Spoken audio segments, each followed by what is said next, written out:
belt squat is a great exercise that has a lot of applications in strength training, but it often is underutilized. What is special about the belt squat is that it does not load the spine. The belt is placed around the hips, so you just load the hips and the legs.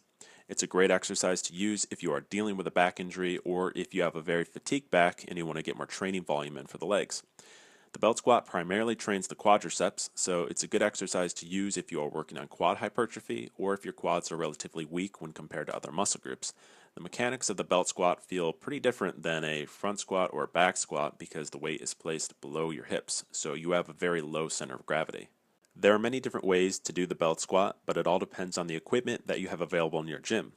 Most people will do them using a weight belt with either a chain or loading pin to add weight plates to, and two equally high platforms. In this video, I show an improvised method.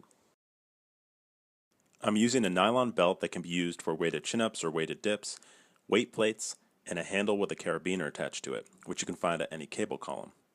I take the strap of the handle and I place it through the weight plates, so on one end the handle is sticking out and on the other end the carabiner is sticking out, and then I take the nylon belt and attach it to the carabiner.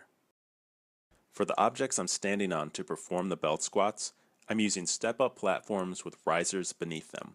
Preferably, I would be using boxes like the ones you would do box jumps on because they're more stable, but many gyms don't have the right sizes. They're often too high, too low, or they don't have two of the same size. The step-up platforms with the risers, while less stable, are nice because they are highly adjustable, and most gyms do have them. If you do use the step-up platform to perform the belt squat, you want to make sure that you set it up high enough so that you can squat to a good depth without letting the weight touch the ground. You also want to make sure that they're spread far enough apart so that the weight doesn't hit into either side of the setup. Using smaller plates can help with this too. I prefer to use 25-pound plates as opposed to 35 or 45 pounds.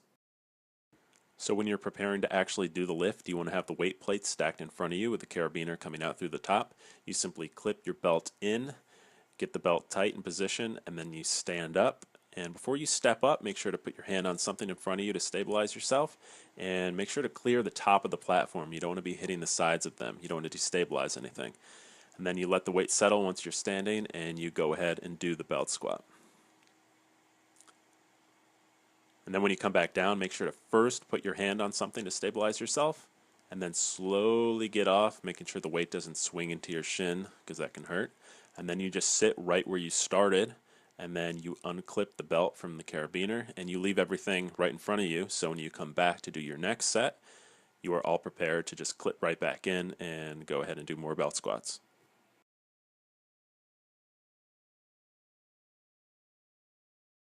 An important safety note. It is really crucial that you have something in front of you that you can hold onto for balance. It's important when you're stepping onto the platforms, when you're stepping off of them, but also when you are doing reps. If you are doing a high rep set, you get fatigued, you fall out of the groove, you lose your balance, you are going down with the weight.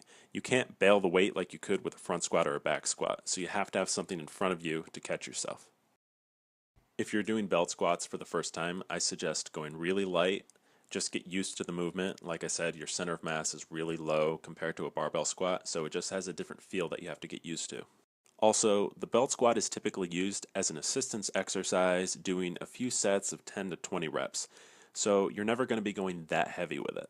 If you have boxes available to do the belt squat, I highly recommend using those as opposed to a step-up platform with risers as you see in the video. This is because boxes are way more stable. The step-up platform has a lot more moving parts, so there's a greater chance of something becoming destabilized and you falling over. So, if you use the step-up platform, be very cautious when you set it up and when you get on and off of it. That does it for this video. Thanks for watching, and for more strength training information, you can visit colinbrandon.com.